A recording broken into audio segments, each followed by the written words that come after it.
दीपा जी, जब आप send off दे रहे थे इसी होटल में कुछ हफ्ते पहले, जितनी आपकी आशाएं थी, क्या वो आशाएं फुलफिल हुई पैरा ओलंपिक में हमारे मेडल्स के?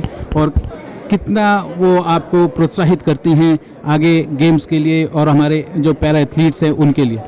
बहुत धन्यवाद दूंगी खिलाड़ियों का कि जो आशाएं हमने रखी थी उन्होंने वो उस पर खरे उतरे हैं। बहुत बेहतरीन प्रदर्शन किया खिलाड़ियों ने। कोचेज़ का एक ख़ास धन्यवाद है और साथ ही धन्यवाद है स्पोर्ट्स अथॉरिटी का, टारगेट ओलंपिक पोडियम स्कीम का। एक धन्यवाद, जो सबसे बड़ा धन्यवाद, आदरणीय मोदी जी का।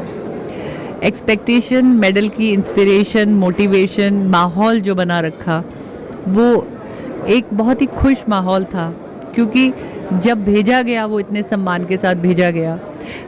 खुद प्रधानमंत्री ने उनकी सराहना करी, उनको आशीर्वाद दिया।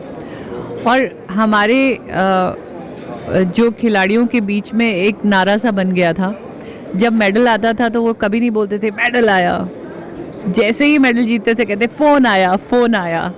क्योंकि फ़ोन आना अपने आप में खुशी की लहर थी और वो फ़ोन नरेंद्र मोदी जी का होता था।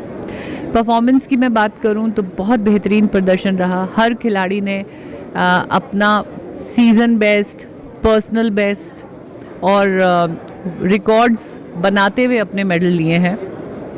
और जिन्होंने मेडल लिए हैं उन्होंने तो वर्ल्ड नंबर 1, 2, 3 से टक्कर लेकर अपनी जगह बनाई है।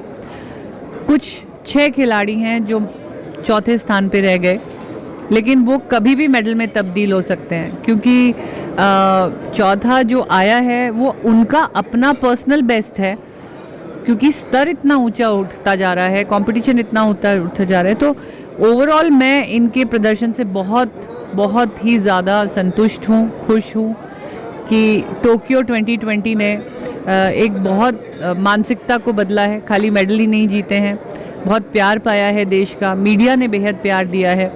और अब आप कहते हैं कि आगे क्या देखती हूँ, तो इन मेडल्स के साथ जिम्मेदारी बढ़ जाती है। हमको अपनी कमर कसनी होगी, हमको और बहुत मेहनत करनी होगी, क्योंकि अब देश जानने लगा है। मैं हैरान हूँ कि कैटेगरी कौन सी थी या कौन सी क्लास में आप खेले थे, उनके रूल्स के बारे में। एक विनोद जी का मेडल मिस हुआ जीतने के बाद, क्योंकि मेडिकल एक क्लासिफिकेशन होती है। तहलका सा मच गया सोशल मीडिया में, मतलब हर जना सवाल कर रहा था कि ये हुआ क्या। तो एक ऐसा इंटरेस्ट कि सुबह आप 4 बजे उठ के हमारे खेलों को फॉलो अप करना शुरू कर देते हैं। तो जब भारत हमें देख रहा है, स्वयं प्रधानमंत्री हमें देख रहे हैं, तो हमें और बहुत मेहनत करनी होगी ये प्यार को बनाए रखने के लिए, ये स्तर को ऊपर ले जाने के लिए। तो ऐसा प्रयत्न रहेगा कि हम एज एडमिनिस्ट्रेशन भी हम बहुत काम करें, ताकि हम नए खिलाड़ियों को आगे ला पाएँ, हम नए खिलाड़ियों को तैयार कर पाएँ नए मेडल जीतने के लिए। मैडम, कई स्पोर्ट्स में गोल्ड और सिल्वर दोनों हिंदुस्तान ला पाया।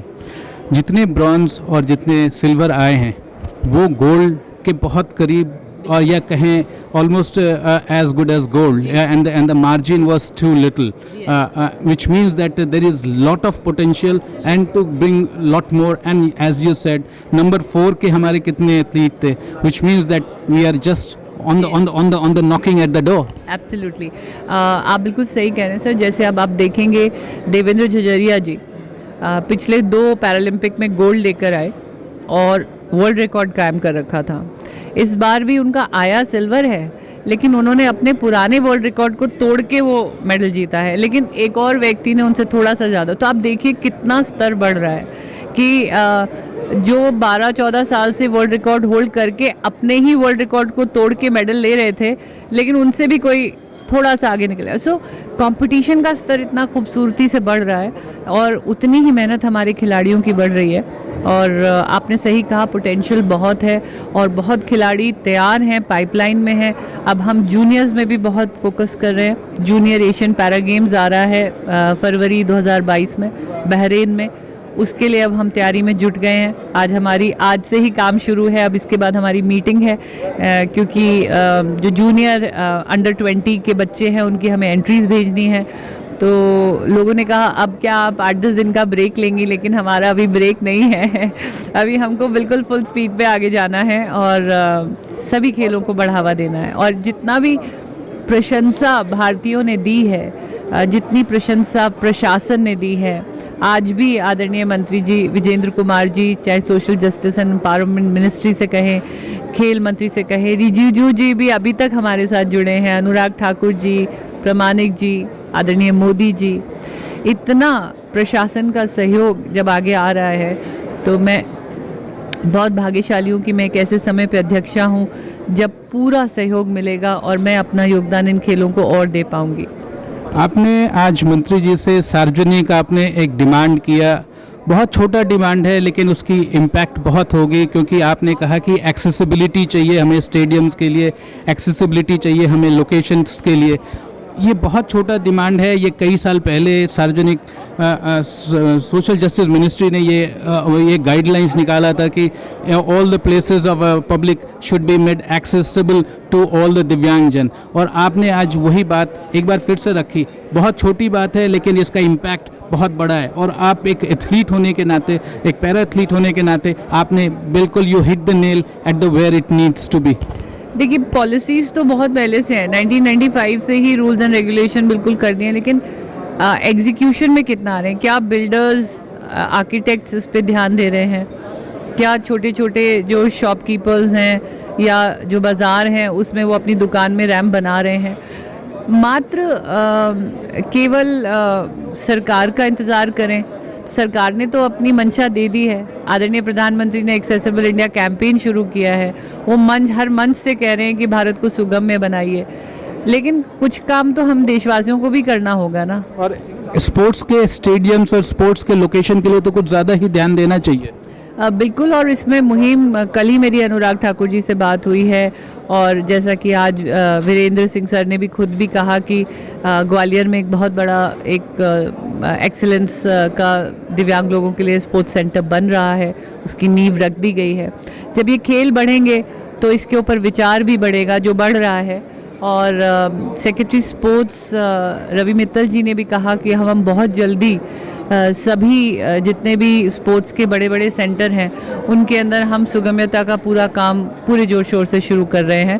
कुछ खेल ऑलरेडी प्रांगण बन चुके हैं, तभी हम लोग कैंप अटेंड कर रहे हैं, कभी हम कैंप कर रहे हैं, लेकिन ये मात्र प्रशासन की जिम्मेदारी नहीं है, ये हर व्यक्ति की जिम्मेदारी है। और ये सिर्फ दिव्यांग लोगों की बात नहीं है, ये बात एक्सेसिबिलिटी हर इंसान की ज़िंदगी में एक दो बार आती ही आती है। तो आप इंजर भी हो सकते हैं, आप वृद्ध भी हो सकते हैं, आप एक छोटे बच्चे की प्रैम भी धकेल रहे होते हैं, आप एक शॉपिंग कार्ट को भी धकेल रहे होते हैं। तो ऐसा नहीं है कि केवल दिव्यांग व्यक्ति को ही चाहिए, कोई घर में फ्रैक्चर भी हो सकता है।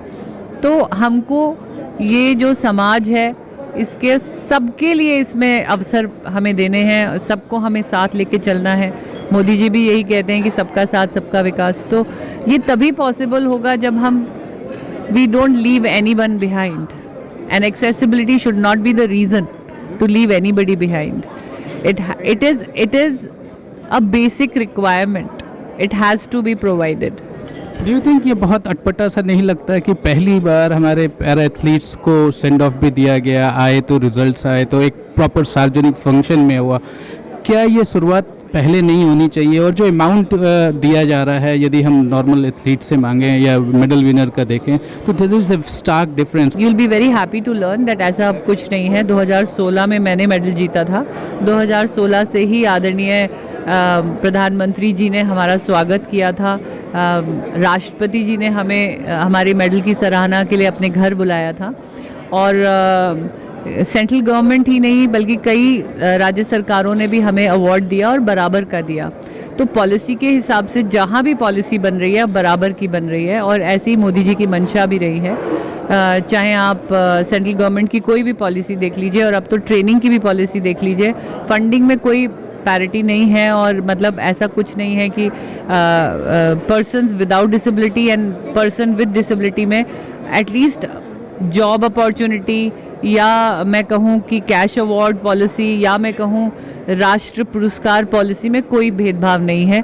तो ये बहुत अच्छा सूचक है, और जिन स्टेट राज्यों ने अभी इसको इम्प्लीमेंट नहीं किया है, इस मंच से मुझे उनसे भी निवेदन है कि अब जब सेंट्रल गवर्नमेंट ने कर लिया और बहुत सारे स्टेट्स ने कर लिया, तो सभी यूनियन टेरिटरी और सभी स्टेट को अपनी अपनी पॉलिसी में पैरा स्पोर्ट्स को बिल्कुल इंक्लूसिव करना चाहिए।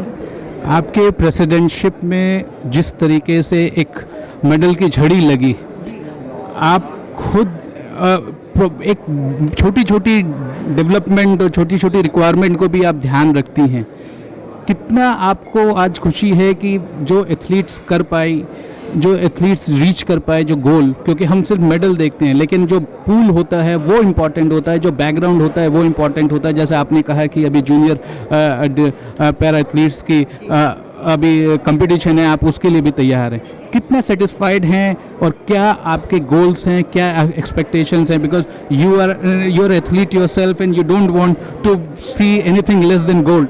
यस, मेरा मकसद इन बहुत सारे दिव्यांगजनों को खेलों के माध्यम से सक्षम बनाना, उनको अच्छी एक आइडेंटिटी देना, उनको फिटनेस देना।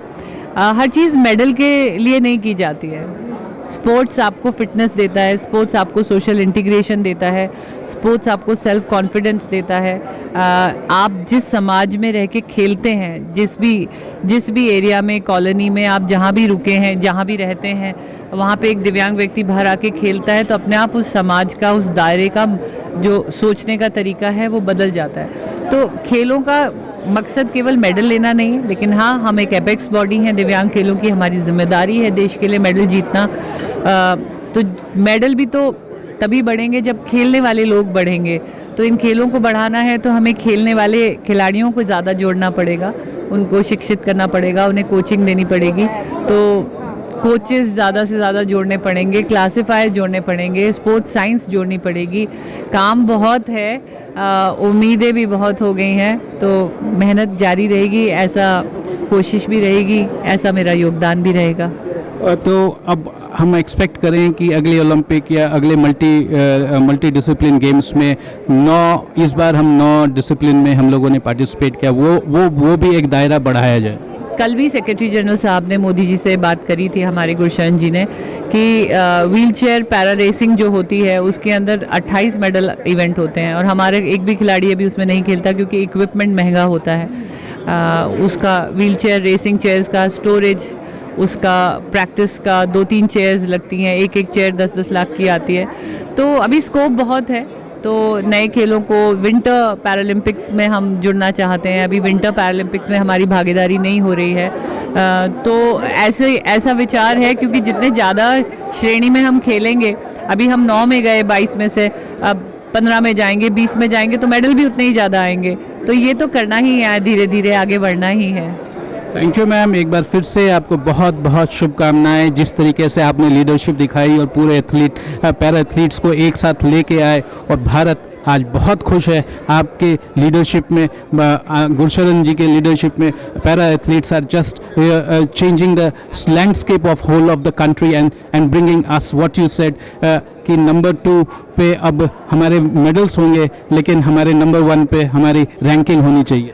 बिल्कुल, वही मैं कह रही हूँ कि अगर हम डबल डिजिट में मेडल ला रहे हैं तो हमारी रैंकिंग सिंगल डिजिट में चढ़नी चाहिए। All the best and thank you very much.